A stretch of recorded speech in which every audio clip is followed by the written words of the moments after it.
There it is. All right, ladies and gentlemen. Hello. Which camera is that? There. That one up there, yeah. Chelsea Manning's here. Hey. A hero. And, American hero. I don't know what do you live in LA? No, I live in New York. But I've been traveling for work for the last. I've been traveling the last month, and I'm traveling for the next month after that. How would you introduce yourself to people that don't know anything about I like you? pizza. I play video games. Okay, but like what? But more than that. What have you done? Oh yeah, so I got in trouble a couple years ago. I got in trouble 2020 like 10. I got in trouble. She got tortured by the American military for revealing information about their war crimes. Yeah. It was I don't use the T word myself, but sorry. No, it's fine. I just say that I was, incarcerated under very extraordinary circumstances. Yeah. Oh my gosh. Like, yes, papela. Yeah. And but more importantly than that, obviously, Chelsea is a HasanAbi head, for everything and watches me play video games as well as everything else. Yeah. Playing for Chelsea has. I've been playing Elden Ring. That's what I've been doing too. Yeah, you were in the military. I was, yes. What was your position in the military? I was an intelligence analyst. So I did charts, maps, graphs, and did data science essentially. So. Kind of like Pete Buttigieg or no? I mean, allegedly, I was kind of a lib in those days, so Did you have a mineral map of Afghanistan in the back of actually, yes. A mineral map of Afghanistan was available to me. Yes. There you go. But yeah. I wonder why. Anyway, okay. So, but obviously, since then, Chelsea's point of view has changed, right? About American military, American imperialism in general. Yes. I may have changed my political positions quite a bit over the last 14 years, I'd say. Yeah. I wasn't like super educated. Like my politics in 2007 when I enlisted were basically like, leave Brittany alone. So. By Chelsea Hassel. Makes sense. Yeah. Yeah. No, this was like, I get that. I was in Turkey back then, so it was a little different for me. For me, my politics have always been around like, fuck America, obviously being on the other side of the planet. But I definitely, when I came to America, was like, yeah, I love Obama, I think. I don't know. Yeah. That sort pretty of much thing. Everyone here. Yeah, this is sick. Yeah. Anyway, but we are obviously talking about what is going on in Ukraine. Yeah, there might be a major regional, conventional, strategic force-on-force conflict ongoing that may have some significant impact. You might have heard about it. That might have some significance on the entire European continent. So I take it you've heard that Russia is invading. Yeah, I've been Ukraine. paying attention. I've been monitoring it. Not that it's like kind of a big deal, but I just wanted to make sure. I've been doing my job on my own. So my old job, the thing about being an analyst is that it never really stop. You never really stop being an analyst. So I got all my charts, maps, and graphs. I got active. Or you want to don't show it on the camera, or it's not a problem. All right, show it. No, it's just Wikipedia. Okay. So you were talking about potentially offering militarily. Why? Yeah. You were talking about how militarily why Russia was failing disastrously, and I feel like even your experience. I feel like that could be a useful conversation to have if you want to talk about that, because as everybody already knows, and I'll tweet out real quick that you're here, but as everybody already knows. Yeah. Sorry about everybody's been crossed because I wasn't even supposed to be here to do any of this at all. I was in a completely different. My schedule's changed several times over in the last 6 days, I'd say. Yeah. What do you I'm supposed to be in Europe next week. Mm-hmm. I'm flying to, I think. Let's go. I think I'm flying. I don't even know which country I'm flying to in Europe right now. Probably either Germany or Switzerland or France. What are you doing? What am I doing? That's why I have an assistant. What do you do? What do? I do security. I do consulting. I do advice on machine learning, intelligence, or Even data if we science wow, unless you information, glizzies and fire things a like big, that. big, big. I also work for I sort of do security consulting for this for a privacy oriented company right now, almost full time now. So I'm going to be doing a lot of that. So a lot of stuff involves travel to Europe and doing stuff. So yeah, it's just like day work. It's just day job work. Like obviously I'm still on Twitter. I actually haven't been. I kind of like expected. I kind of knew that Russia was going to pop off in Ukraine. So I kind of shut up because everybody had their opinions about like it's not going to So happen. you were Yeah, I was like I don't know. This Tiny head this Hassan, seems to I missed be you. about to go down. I was not doubtful.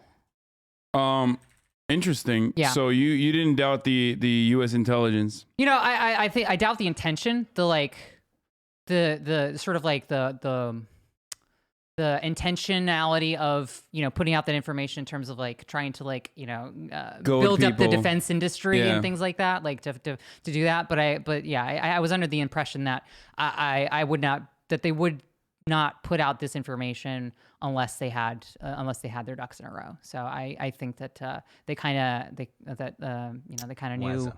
They kind of knew that this was going to happen and that this was a real possibility, and yeah, like that was the sense that I got. So What do you think? I kind of Putin's- didn't want to guess because What do you think Putin's intentions are, though? Because it's fucking. So look, there's Good obviously a reason why Love you both. the Ukrainian Also, administration completely dropped the ball on actually believing the U.S. intelligence, even though they were fucking Yeah. literally communicating around the clock. There's a reason why the German intelligence Yeah. security chief was like literally stuck in Kyiv and had to like drive away because he didn't think the invasion was going to Yeah, happen. yeah. Ukrainians didn't believe it. It seems like the only people that believed the invasion was going to happen was Vladimir Putin. That's it. Yeah. The Chechens, Yeah. who he was communicating with, who might be responsible for the leak to begin with. Yeah. And the American intelligence that probably and nobody spied believed on them. and nobody believed the Americans because the Americans have been so haphazard with intelligence. Like Chelsea, they, obviously the whole nuclear or this whole 45 minutes and chemical weapons with Iraq. And sort of like the weapons of mass destruction intelligence that Colin Powell put out there. So they didn't have the credibility that anybody would take it seriously. But the question is, what was the audience, the public, or was it try to educate the public, or was it a message to Vladimir Putin to say, hey, we know everything you're doing. Yeah. We're following, we're tracking all of your steps. Yeah. I mean, it was so much. Yeah. It was so much that like it.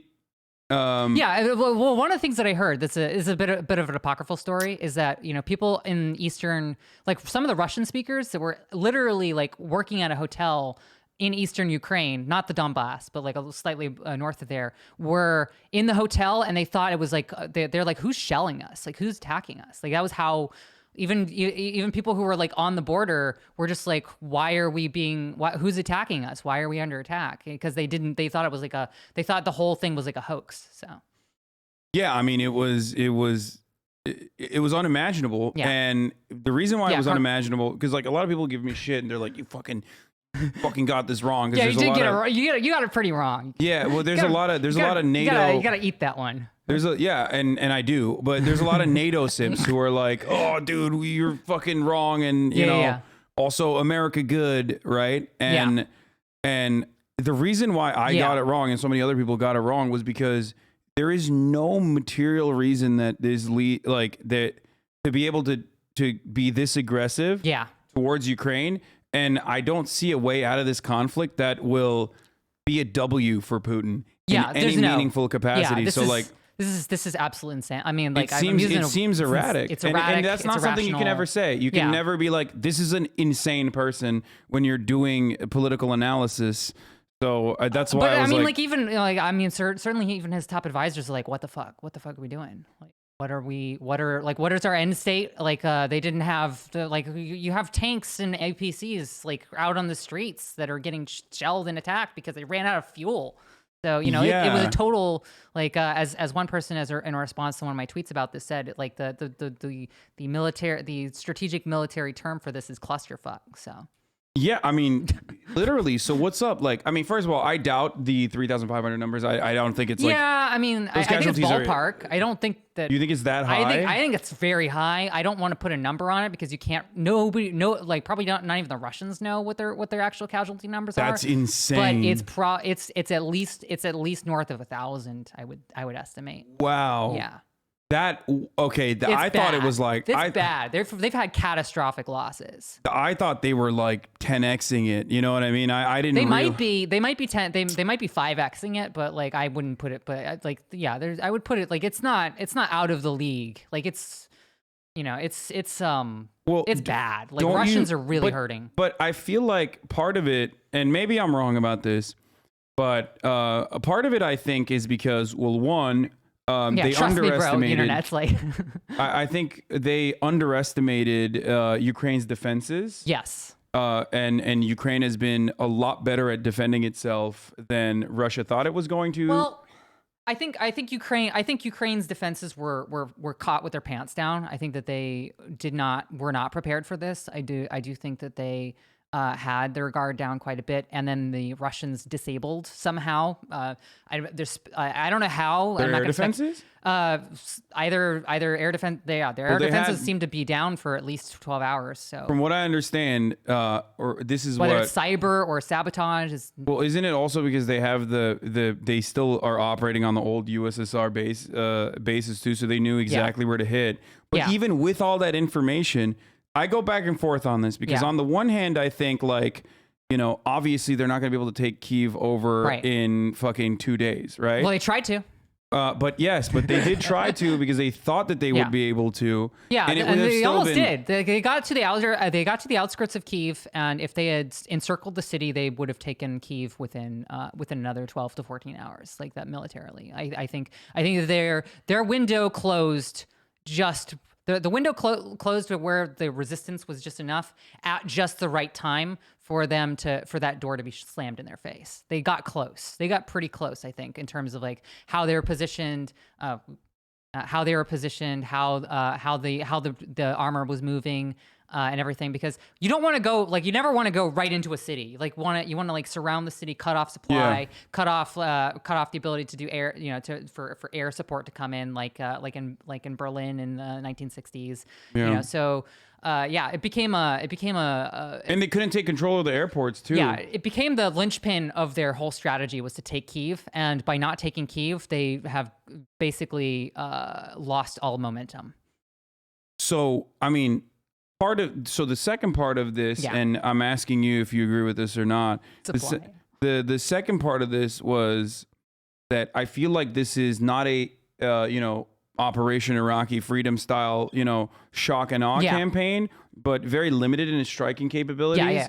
Even though they don't have like a defense apparatus like we do, where we have like 100,000 cruise missiles just sitting around, right? You don't think so? You don't think like but they're not using like even stuff that they would use in Syria. I feel like they use it. They've used it, but they have less supply, so they don't have like an oversupply. Like we have this gigantic defense industry that just weapons on weapons and weapons and weapons, and they'll never be used. It'll go rusted before it ever sees the light of day. And then the Russians, they have materiel, but that they need constant resupply.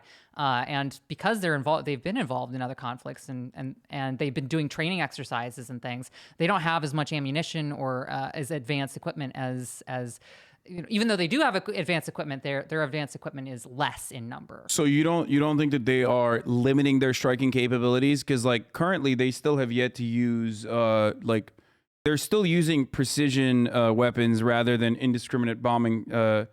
At this they want to keep the infrastructure. It's not that they care about. It's not that they care about. Exactly. It's not that they care about Ukrainian civilian casualties or anything. They don't give a fuck about that. What they care about is, although like there's the soldiers on the ground and some of their senior officers may be like, I don't know about this, but they certainly want to maintain the infrastructure. They want to keep bridges up. Yeah, because they want to take it over. Yeah, they thought they were going. I think that their strategy was to take Kyiv very quickly. Get a surrender and then install a new government immediately. Yeah. That was like, it was going to be this like, we're in and out and which, we're by done. the way, is insane. Yeah, it's To absolutely do it to Ukraine, to try to do it to Ukraine is fucking insane. Yeah, I mean, it was basically as I put it in a tweet. I was like, they went all in. It's sort of like in poker, and they had like they had a pair ace, or they had a pair ace, but then I have come in no with like, idea what that reference is, but I'm sure other people got it. You got to play poker. Got to Yeah. play Texas Hold'em. But it was, you got to I'm make cutting sure. in and out because I'm you moving. got to make sure. You got to make sure you're close to it. I see why you do the. Yeah, exactly. I have to. Yeah, it's better because it cancels out everything else that's going on around. So okay, so it's a failure on it's a failure on the strategy part, because what is your perspective? Like, what are you supposed to do? You fucking take over Ukraine and then you reinstitute a puppet state? What do you? I mean, who are you going to bring back? And how would you ever? How do you feel at this point with all the NATO weapons that have already been pumped into Ukraine, even leading up to this invasion? And before that, there was still plenty of NATO weapons there, and CIA trained battalions and paramilitaries and all that. How did you ever think that you'd be able to control this country without seriously like a violent insurrection? It just doesn't make sense. It wasn't that long ago that Ukraine was under, like during the Soviet Union era, they were essentially under Russia. They were they were they were essentially a client state for many years. So I think that that certainly, like, if you have that sort of old if you sort of have that old hat, I'm very short. If you have that old hat sort of post-Soviet or like recently Soviet Union attitude, I can see why you would want to think that that you could just like go back to that, right, and have a client state again, like very quickly. You know, it's sort of like it's like an unrealistic. But he realized there's no shot he doesn't realize. That's why the Minsk agreement was like about controlling Kyiv's or controlling Ukraine's like foreign policy. And not like fully controlling Ukraine, but at least like having a say in what they end up doing. I don't know what's in his head. Keeping it dependent. I don't know what's in his head. That's what scares me the most about Putin is right now is the fact that this has turned into a clusterfuck for him. This has turned into not only is Ukraine destabilized, now potentially Russia could be destabilized from these effects. You know, Eastern and potentially Central Europe could be destabilized from this, especially with an ever-growing refugee situation happening in the border countries, and now you have NATO who's posturing, and I don't know what's going on in terms of, like, one of the reasons why I'm hesitant to speculate at all, especially on the internet, is because nobody knows what the hell is going on. And nobody can guess. And you got this going on, breaking news, but Belarus says constitutional referendum is passed, revoking its non-nuclear status and paving the way for Russian nuclear weapons in the country. All right, there you go. I mean, they're making their moves. They're making their strategic moves. So, I just saw you gotta have I a watched nuke. the UN You gotta have a nuke. I mean, it's just everybody has one. You gotta have one. Yeah, so, I mean, like proliferation, proliferation. Yeah, it's a hard word to, it is. to do that with. So I'm obviously an advocate for disarmament, obviously, but before we do that, I think, like, if you're a small nation, let's go. I'm just saying, if you're, it's a rule that I have. It's like, if you want to build a nation state, you have to have a nuke. It's just how it is. And so congratulations to Belarus. I mean, there have been situations where, hypothetical situations where you even have you have an organization that has a nuke and just declares itself to be nuclear power. So, like, hey, that's what I'm saying. Yeah. And then boom, that's a state now. Yeah. That's a real state. That's a viable state. Yeah, the nuclear weapons. They are the highest level of strategic leverage on the geopolitical stage. Yeah. The amendments will also cement Lukashenko's 27-year-old grip on power, allowing the president to stay in power until 2035 and giving him lifetime immunity from prosecution once he leaves office. This seems very legit. Yeah. This seems like a normal way to do it. These are normal. Yes, this is Russia bringing democracy to the world. Yeah. Yeah, I mean, I'm a fan. Okay, so breaking news, Socialist says he will buy a nuke. I mean, dude. if I could, I'd probably give it to Iran or Yemen. Maybe I'd give it to Yemen. I shouldn't be saying these things. I feel like I'm now definitely you're on definitely. I mean, you're on a watch list now. this is a parody to my. How secure is this? Very secure. Okay. It's very secure, right?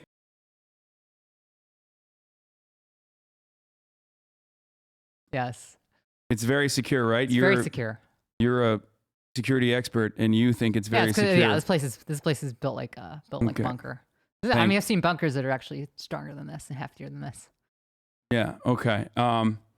Anyway, you should review that paper which Chelsea just trashed. The one about the overrated Russian military. Probably has an interesting perspective. What was it? What was the paper I trashed?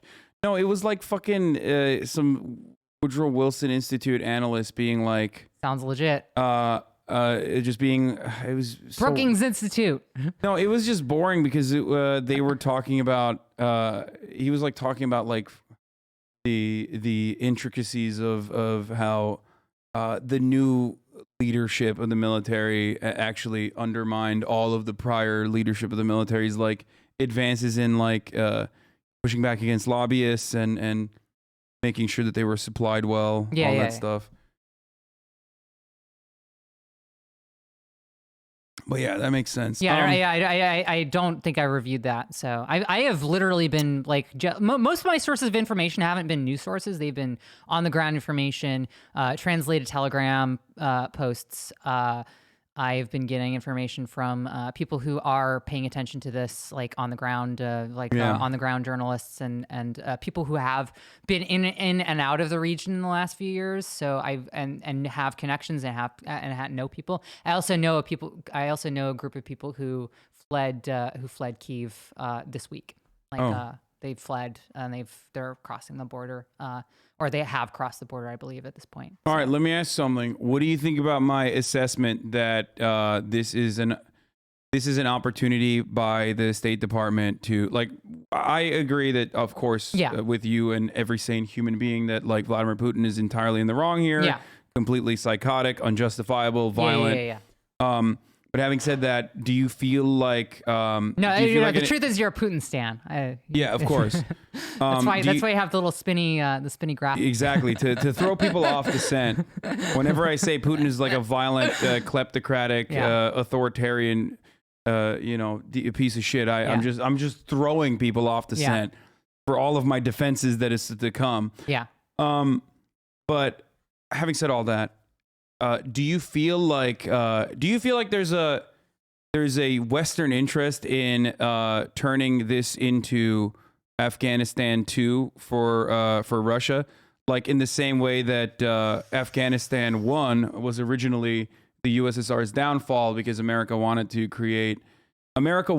Afghanistan to be the USSR's own Vietnam? That's a very good question. I think that there are conflicting interests within not just the United States but within Europe on that. I think that there are certain people who do want that to happen. Certainly the defense industry. Certainly anybody who benefits from sort of civil conflicts and things like that in terms of like bringing in weapons, bringing in support, and sort of not thinking of sort of like humanitarian issues and the effects of that. I think that Germany has a very different perspective on that than the rest of Europe, for instance. I think that because like the UK is so far out and they're so sort of like connected to the United States that the reason why the United States and Canada and the UK are such fucking, they have been such awful voices in this entire matter. I just want to fucking drop. I want to put Boris Johnson, Joe Biden, and everyone in the fucking State Department into like anyone that has ever said like, no, we can't do like a peaceful a ceasefire negotiation or anything like that, or we can't come to the table, unlike what Macron and Germany was pushing for. Every single person that has said that needs to be dropped into fucking not even like Kyiv, like the Donbass. Like they need to be dropped into wherever the fucking heart of the conflict is. Kharkiv. And then they should fight. Yes. Okay? Because it's like it's preposterous. Here's a javelin. Go do stuff. Yeah. Go ahead. You fire these off, dude. It's just it's so ridiculous that they are it's so ridiculous that they're speaking from super far away. Yeah. They don't even have the concerns that like Baltic states have because they're so fucking far. Yeah. They don't have the concern of Eastern Europe. They do not have the same like proximity. So they can so easily and so comfortably goad Ukraine into thinking that like this conflict will not be incredibly violent and incredibly bloody for Ukraine and for Russia as well over an extended period of time with no NATO membership, NATO membership in sight for Ukraine ever. That's why I say it's like they're trying to turn it into Afghanistan for. Yeah, I think that there are some interested that there are definitely some parties who want that, but there are other parties who are against that. Like in terms of like how this is, there's a dynamic, there's a give and a take. Like certain interests don't want a major humanitarian crisis on their border. And that's just reality. And but none of it matters if it's not. None of it matters if it's not America. And America, I understand that. That's why I always say like America has single-handedly almost. They could end this tomorrow. They could end this yesterday. They could go in and be like, here are the concessions that we're willing to make. Here are the I'm wondering if that's terms. why they're moving nukes. I wonder if that's why they're threatening to be the nuclear power again. I wonder if it's because the United States they sort of view that the United States as sort of having the power to be able to be a check on this in terms of like the diplomacy and things. Because the United States has goaded up and really been trying to like push this stuff out and try to make this a thing. So, it's sort of it could be a way of sort of meeting that and meeting those 2 points. And that's not good for anyone. Like, the idea of like, oh yeah, let's just let's just do a little glassing of a little region. And that won't turn into like a major international, well, the United States is not going to, the United States is not going to touch Russia. And the only thing that they'll do is, I mean, directly. I mean, the United States is doing to the entirety of Ukraine what Russia was doing to the People's Republics in Donbass. Yes, they are using the entirety of Ukraine as a proxy war against Russia. Yeah. In the same way that the People's Republics were being used as a proxy war against Ukraine. Yeah. Except that, I mean, this isn't so much a proxy war anymore because you have Russian troops who are directly involved, who are heavily and no, I mean, really, one side state always fights. I'm just saying that it's a proxy war for America. Yeah, and they're using they're using Ukraine in that proxy. Yeah, they're definitely I could definitely see that. Yeah. But again, I don't want to speculate too much because like we're like these events have been all just like the thing is that once you open this Pandora's box, you don't know where the fuck it's gonna go, and that's one of the reasons why anybody who says that they know what's gonna happen, you have to take with a grain of salt. Even professionals who have 30 years of destabilizing regions in the global south don't know what the fuck's gonna happen. So yeah. And now tanks are moving into Kyiv once again. It's not their first attempt. Yeah. I mean, they've blown up a lot of the bridges and completely, I think, separated like any of the troops that have been inside that have gotten through any of those bridges. Whereas, I mean, there's not a lot of, I don't know what the entry points into Kyiv look like at this point, but they've done a pretty good job of defending Kyiv thus far. Indeed. So I don't know where this goes though. How do you think this conflict resolves? This conflict I mean, does it resolve? The question is does it not escalate? And I have no idea. I do not know. I don't wish to speculate. Is the possibility of increasing escalation, spiraling out of control, a possibility? The answer is yes, and I don't know how else to say that without sounding scaremongering or fearmongering or extreme. It's just we're in a bad place. What kind of escalations are we talking? Oh, like the ones that we've already seen, where it's like, oh yeah, let's just like give Belarus nukes. It's an escalation. Yeah, no, 100%. So you don't see like the potential ceasefire as like a realistic possibility at all? It depends. I don't know what's going to happen. Like, and that's the thing. It's like I don't know if it's going to be like a bunch of generals like who are standing at a table, and basically just saying like, oh, you know what, like here's our form of diplomacy. Like, screw you, like. just bringing, or whether it's actual diplomacy or not. It's very difficult to sort of, it's very difficult to assess these things whenever you are in like, we're in a different universe right now. We sort of went from the most likely and most realistic scenario of Russia taking the Donbass and like really focusing on the Donbass and maybe the region between Crimea and the rest of Russia, and sort of building a land and sort of getting a land bridge to Donbass, to trying to take the entirety of Ukraine. And that's just so outlandish and such an irrational and extreme set of circumstances that now everything is irrational and everything is extreme and everything is unpredictable. So it's like we're in uncharted territory. This is the first time that we've had a major force on force engagement of this variety since I think the 70s or 80s, right? So we haven't seen any of this stuff. No, this is like Cold War. This is Cold War shit. It's Cold War shit, yeah. Or Iran-Iraq war, like where it's trenches and flying, we're talking about troop lines. I have maps where I have an actual line of troops, like in Iraq and Afghanistan, we didn't have lines of troop, movements. Like we had, we took places and we sat there and we just held it, right? And I think that's that we haven't seen anything other than counterinsurgency and insurgency, or just an invasion where it's just where there's sort of no actual meaningful resistance because everything's been sort of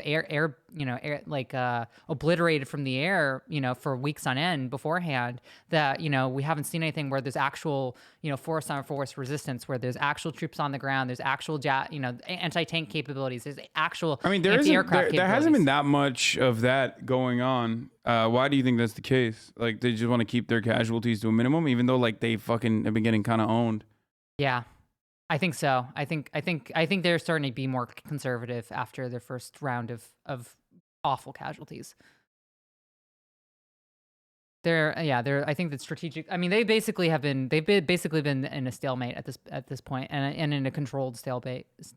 You guys massively misunderstand Russian and Ukrainian people's mentality and culture. There's no way this will turn into a long war because they're too close to each other. Yeah, they are very close. Not just geographically, but also many people have families in the other country. Captured Russians say they never wanted to fight, etc. Yeah. I mean, that's just the case of two warring nations. Yeah. It's like that's always they are the case. like I was saying, they were the same country at one point, and like maybe not on paper. I mean, they have relatives living. There's relatives living in fucking Ukraine and Russia. I mean, Russia fucked up Ukraine with Chernobyl, just like within like just a year before I was born.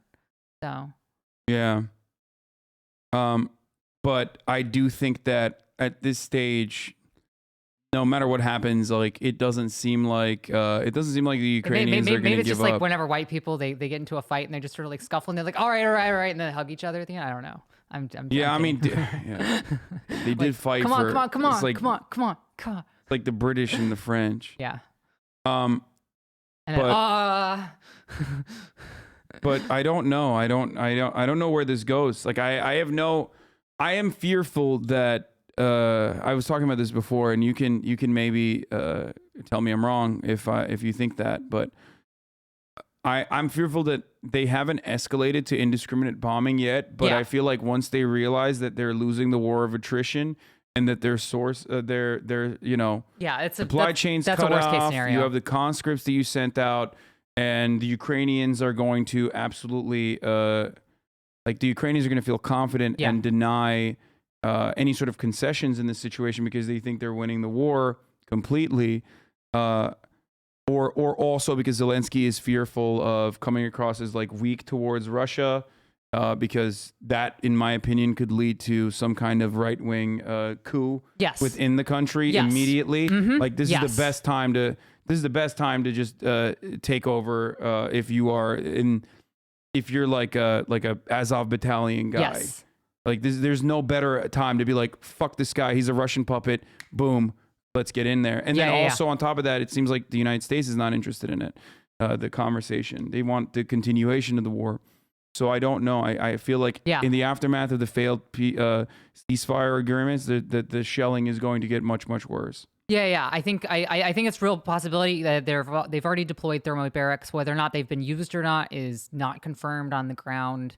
A lot of my information is about 12 hours old from on the ground as well. Like I'm trying to pull it up right now, actually. Trying to pull up. Okay, what do you think about the thermobarics? Like, is this thermobarics are to kill people. They are like there's no it is not about infrastructure. It's not about it is about sucking the air out of your lungs and causing your lungs to be unable to breathe because they've been singed. So it's not like propaganda. It's like straight up. This is like a brutal weapon specifically designed to kill. Yeah, thermobarics are definitely worse than white. I mean, they're worse than white phosphorus in terms of like their effects on the human body. Really? Holy shit. What is it like? It's too new for it to be considered a war crime or something? I guess so. Yeah, because they haven't been used a whole lot. I mean, what's a war crime really? It's just there's suggestions, but yeah. Basically, it sucks the air out of your lungs and replaces the air with fire. I thought that's basically what. I thought that's what basically all like explosions do, though. But it specializes in it. That's I mean, I thought that was just like here you can see it. No, dude, this wasn't a thermobaric weapon. Chatter. This was just either this was a munitions depot. Thermobarics are usually most effective in environments which are enclosed environments. So inside of buildings, inside of caves, inside of bunkers. They're often used as enhancers to bunker busters. Oh, okay. This is Oh, so they send a bunker buster and then they send this in with it or something? Like how? No. It's like if you're in a building, like if you're in a fortified building, for instance, and you put a thermobaric round into it, like it's going to kill everybody inside. So that way you can just walk inside and you got everything. Like you got the building, you've taken the fortified position. It specializes in that. The bomb with no oxidizer in its payload, or the payload specifically meant to U.S. oxygen from the air around its explosion? Yeah. I mean, I thought that all weapons technically, all explosives technically suck up the oxygen. But yeah, they do. But this specializes in it. It's specialized. It's very, very, very good at it. Okay. It's much better at it. It's much more effective at it. I have no idea what this is, by the way. I have not seen this video. No, this is not a thermobaric blast. No, we talked about this before. The Cherkazi, the Cherkazi blast was either a munitions depot or an oil pipe, like an oil facility. But I'm pretty sure it's an ammo depot. The location was geolocalized by my autistic Discord. That's what a lot of people were doing. I think that's what they were saying. It was a munitions depot. Yeah. But yeah, is Russia giving nukes to Belarus, or is Belarus just hosting them? Like Belarus? I'm more impressed at your ability to read chat, given the fact that you only see it in this like 8x8 box. Yeah, no, I'm reading nonstop. It's terrible. It's terrible. I keep mine at very low resolution, or a very high resolution, so I can see like the whole gambit of things on chat. Although I haven't streamed in a minute. No, I have a brain disease. I have a bad brain where I have to read every fucking bad comment and every comment in general. What do you think is going to happen to the Russian economy with the SWIFT sanctions and sanctions in general? What Russian economy? Well, yeah, I mean, I guess true, but they have considered before that SWIFT is an act of war, or the central bank is an act of war. Yeah, it's an economic material support to Ukraine in the form of restricting Russian. Everything has been quote unquote an act of war. Like every part of this whole escalation process on both sides has sort of been an act of war worthy. But nobody was actually the problem with war. The problem with actual acts of war is that it starts this whole complicated legal process, and there's like a specific legal terminology. Like we've seen this with like the AUMF, right? Where the authorization for use of military force. Like you don't want to there's a certain point where you don't want to trigger war being war. So like everybody just is going to be able to throw at these things that are technically legally acts of war, but nobody ever wants to cross that line. So it's just, from a legal perspective. So it's just going to be, it's very difficult to find out what is the thing that starts the whole thing. But yeah, the Russian economy is the Russian economy is like already sort of tanked. They do have natural resources. They do have natural gas. They do have oil. They do have and they have a consumer-based middle class economy in Moscow and other major cities, right? So we're not talking about we're not talking about a place where consumers aren't available and they can't sell it. They can't make things and sell things and have turn out their raw materials anywhere. So they are sort of like they aren't as like able to be affected by sanctions, and they've sort of shielded themselves from sanctions by being structuring their supply chains and their sort of economy in such a way to prevent that sort of thing from happening. Yeah, I mean it's going to hurt both sides no matter what if they were to actually implement full blown. Yeah, but I think that the Europeans don't want to sacrifice. Europeans don't want to sacrifice, but what the problem is that you have other countries that are able to do what Russia does, in terms of the economy and moving things over and sliding things over very quickly. China is obviously has a very big opportunity to sort of shift its resources and be able to fall into the same place and sort of providing a lot of resources apart from obviously natural gas and oil. Natural gas and oil, I think, were oversold in terms of like their political usefulness, their geopolitical usefulness, because obviously. This hasn't led to like Germany sort of saying, oh, the Nord Stream is why, we should, suck Russia to the two toes of Russia, right? Allow Russia to dominate Ukraine. I mean, but that was I think Nord Stream was the reason why they were sending only helmets and refusing for Estonia to send German-made weapons. But I don't think the Russia. Russians expected a full-blown invasion either. What do you mean Russians? I mean the Germans. The Germans. Sorry. No, I agree. I think the Russian soldiers were all the ones who were captured by the Ukrainians. Yeah, they said they were doing training. They had no idea. Yeah, I don't know what the fuck you're thinking when you do that. That's like insane. That makes no sense. And I legitimately, that is something that I don't understand because I've never been like one of those, people that just like is obsessed with Russia. Yeah. And like knows everything and has like read books about, how the Russian military operates. But it does strike me as like, cannon fodder and testing weaknesses by just throwing numbers at the problem before you bring in like better trained troops. I mean, there's obviously still like Spetsnaz and saboteurs and stuff that they've sent into the country. Yeah, but a lot of them aren't coming out.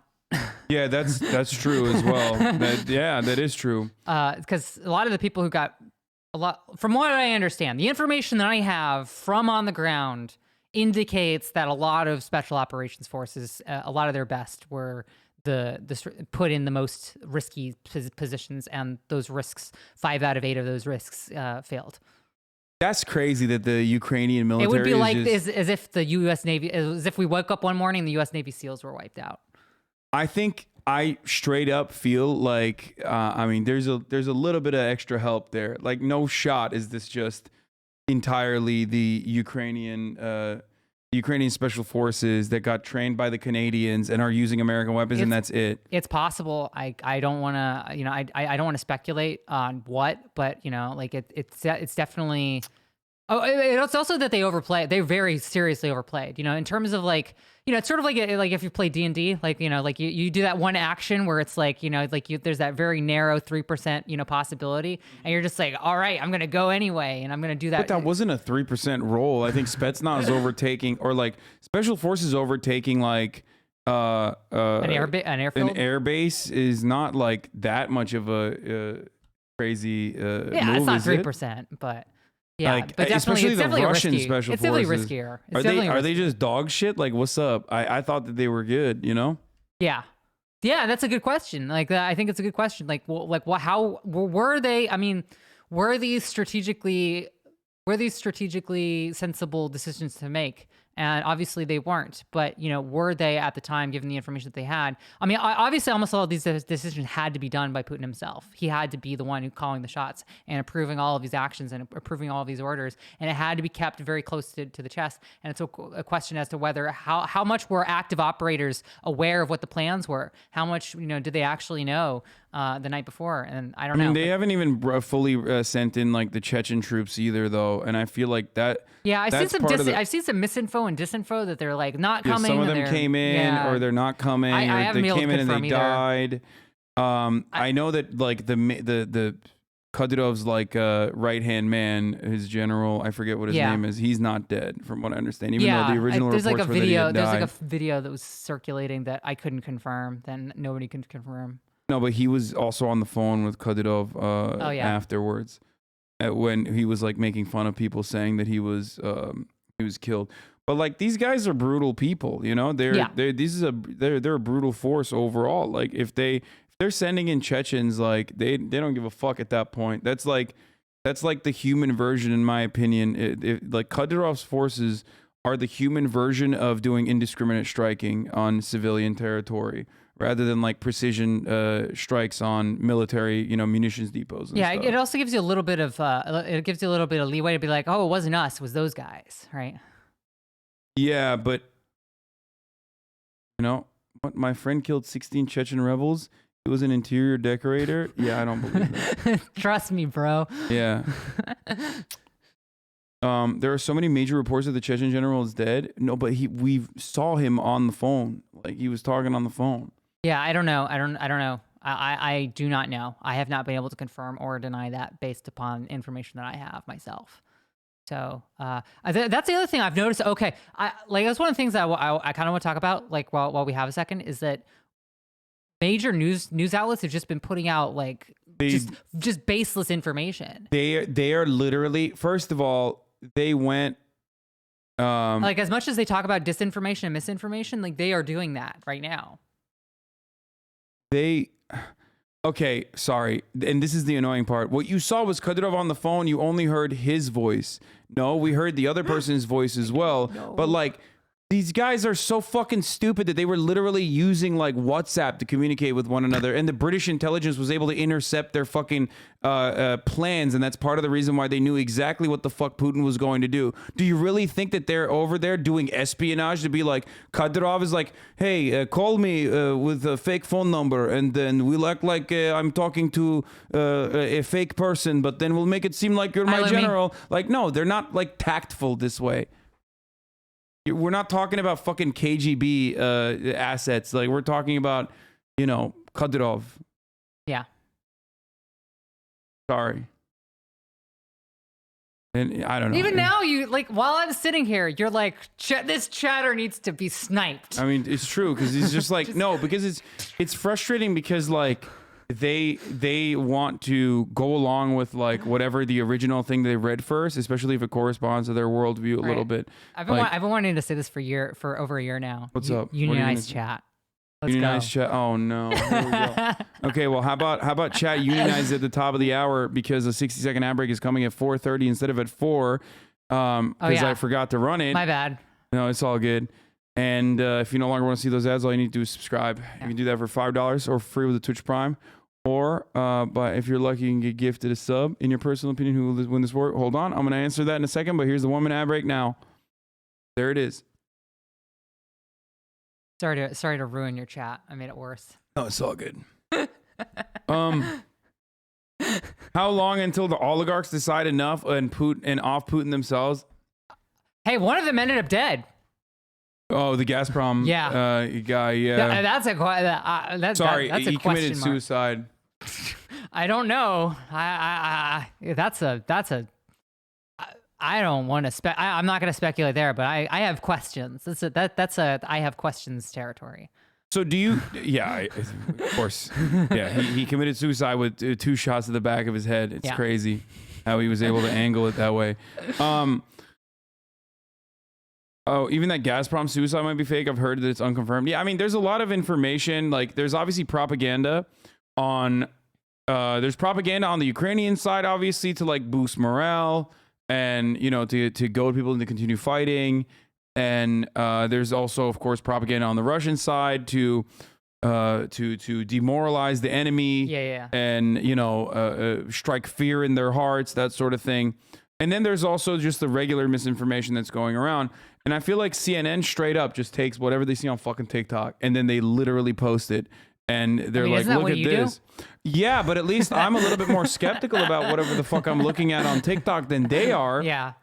Because when something comes out, I expect, well, first of all, I expect CNN, who has like on the ground like reporters. No, they're like they have like you have like NBC's Richard Engel, and yeah, like, I mean he you sucks. have like 8 people in there. They like barely leave their Kyiv hotel. They like never leave. And when they go out, they're like in fucking like people out of the street are walking around like normal, like like obviously a war zone, but they're like a little sketched out, but they're like taking out their trash and walking their dog and stuff. And you have dude in full battle rattle like with the press. It was like that in Iraq. I remember we used to just laugh at the press because they would show up looking like you LARPing, right? Oh yeah, with the press vest. yeah. But it would be like, well, there's nothing going on. This is green zone. Like there's a like you get some coffee.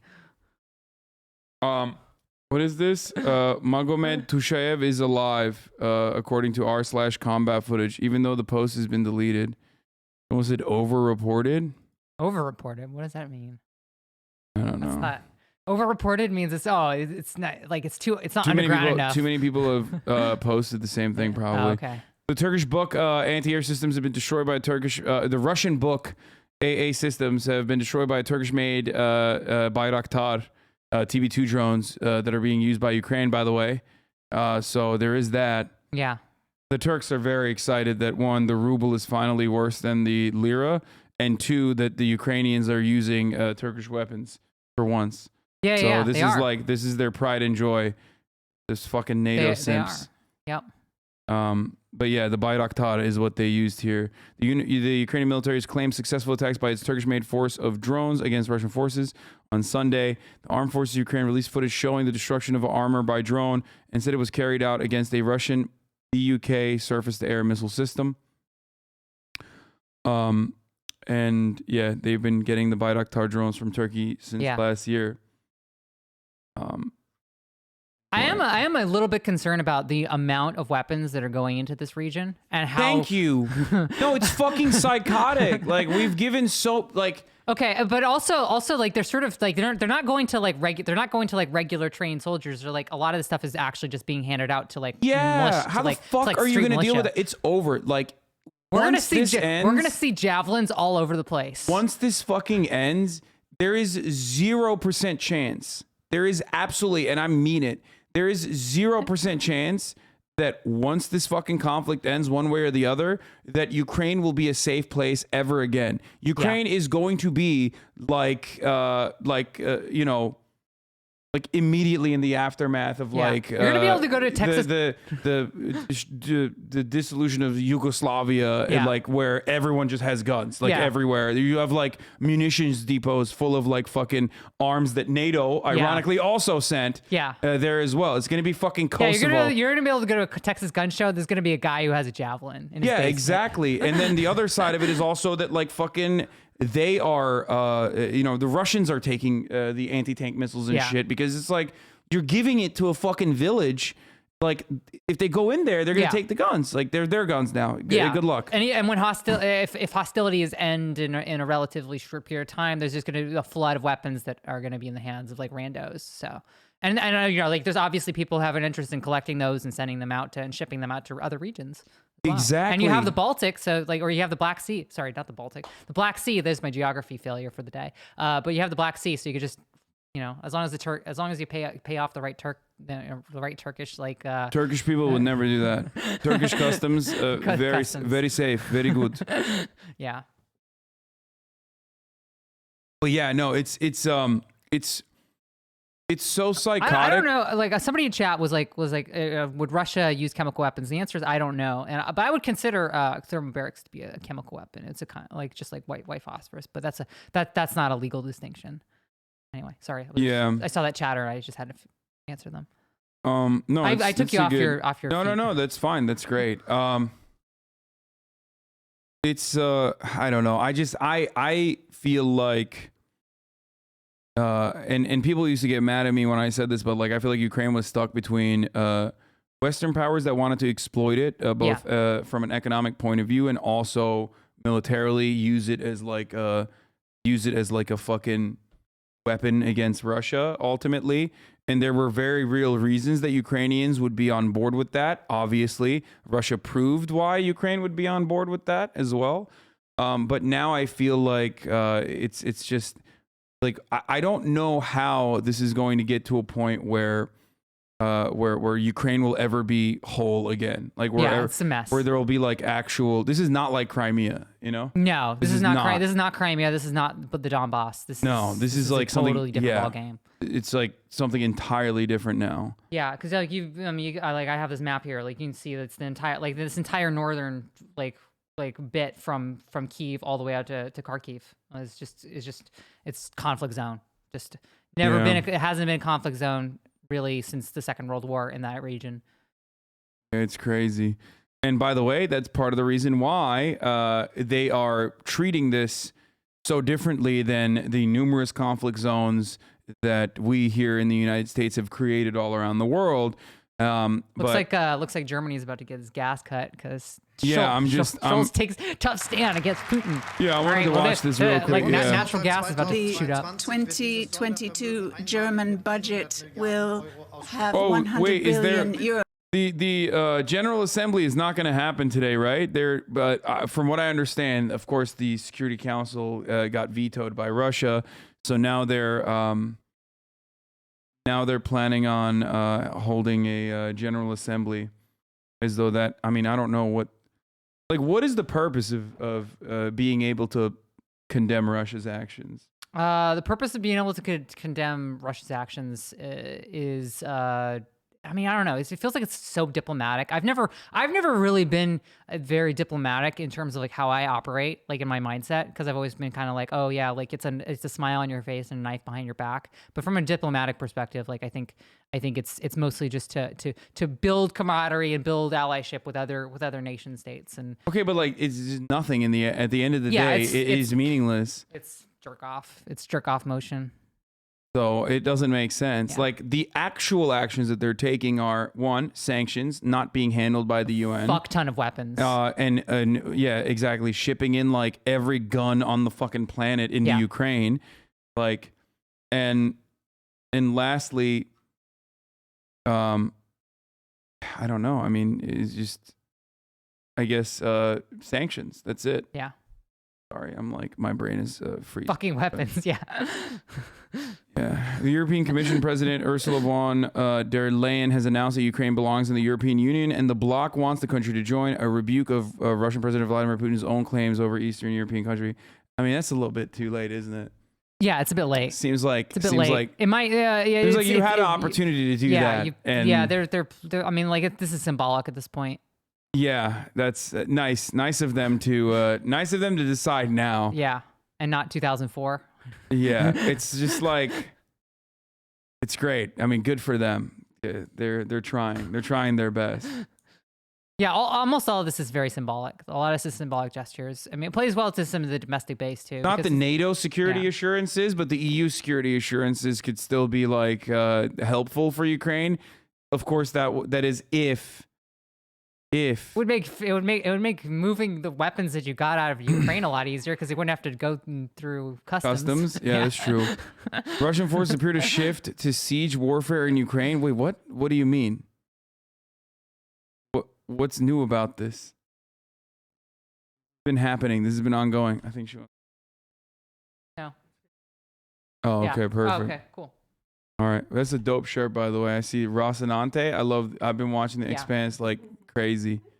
That's where it's from, right? That's the Rocinante. Yeah, it's a Rossi. Yeah, I love that show. It's awesome. I'm glad you started watching it because it's definitely everyone's been recommending it to me. I'm very passionate about the books and the show. Belta Lauda. Yes. Yeah, it's great. Bosmang. They tried storming Kyiv before. Now it will be mostly bombardment. Does that? Oh, when they say they're appearing to shift to siege warfare, they mean they're just gonna fucking blast off instead of, I don't know, because it's behind a paywall. Yeah. Wonderful. Yeah. Great. Oh, that's another thing that I noticed is that remember after COVID, it was sort of like we're gonna open up our paywalls so that you can get COVID information. Like every time a major event happens, the reason why disinformation is able to spread so easily is because these paywalls, because they don't like the conservatives don't put stuff behind paywalls. So therefore, whenever it comes to like more reputable sources, they're getting fucking paid by. I mean, I guess these guys could get endowments too, but a lot of the conservative outlets just have billionaire backing. So why the fuck would they? Yeah, because they're designed to put out misinformation and disinformation. So they have a different incentive structure. But like having paywalls essentially means that people can't get information. Do you agree with Yanis Varoufakis that if the U.S. promised no NATO in Ukraine, Russia would leave? I don't know anymore. I don't know. That was my original assessment, but I don't know anymore because my original assessment also meant posturing, saber rattling, but not actually taking like real invasive action. So I before Russia decided to invade Ukraine, if you asked me last month, I would say absolutely 100%, and I did say that. But now I don't know, because their actions don't make sense. Yeah, their actions in that respect don't make sense because there is no diplomatic solution. There is no consistent diplomatic solution once you've invaded this fucking country. And so we'll see. If Russia doesn't go scorched earth tonight after talks Monday, then Russia would look weak. No, I don't know. I don't know what this means. What do you think this means? Which one? They're moving heavy artillery into Kyiv and trying to go in. That means they're going to shell. I mean, if you don't bring in heavy artillery without the intent of shelling. I mean, whether it's for fortified positions or for fortified positions is a question. Why is that famous Liv Agar chatter Chelsea Manning? Yes. Yes. I look the same. We all look the same. All trans femmes look the same. What? No. All white trans femmes look the same. He was saying you're a chatter of Liv Agars. Yeah, Liv posting. Yeah. Agar. Liv posting chatter. Yeah. Yes. I'm a Liv posting head myself. I'm a fan. She's got good posts. Very good posts. Very, very, very. Bit of a lib, but. I mean, who's speaking? Yeah, no, they're saying you're famous for being a Liv Agar chatter instead of what you're actually famous for. Yeah. Well, yeah. I mean, what else would I be famous for? Yeah. Okay. So, all right. Well, thank you for coming. Yeah. And this was a surprise, but I think this was, Sorry. It's everybody's stream's getting crossed because literally everything, all the communications have been crossed between a ton of people. So. Yeah, no, it's all good. I wasn't even supposed to be. I wasn't even supposed to be like I was supposed to be in town, but not doing. I was supposed to be doing something else at this moment, and it just happened to be. And I tried to get in contact with you, and I don't know. Yeah, no, I don't know what happened with my people, but once I'm on stream, it's a wrap. You know, yeah. I don't look at anything. I've heard from your mods, you're impossible to reach. I also DM'd you. True. I also DM'd you, so you don't. No. This dude does not read his DMs ever. No, everyone makes fun of me for it, but yeah. But anyway, sorry to surprise you. And I'm in town for the next like day or two. So. Yeah. Okay. I already get it. I'm maidenless. Chill. Jeez. Yeah. Exactly. You need to touch Grace. I do need to touch Grace. Oh my God. Yes. Yeah. I've there's a certain boss that I've reached that it's fucking kicking my ass. So I feel the same pain. I haven't reached any of the bosses yet. I'm gonna get my ass whooped in a little bit when I. Yeah. So when I start playing Elden Ring, I'm ahead of you. I haven't even fought Margit yet, or Margit, however you say it. So I am Liv's gotten terrified. There. I'm just gonna say that. Did she beat him? I think so.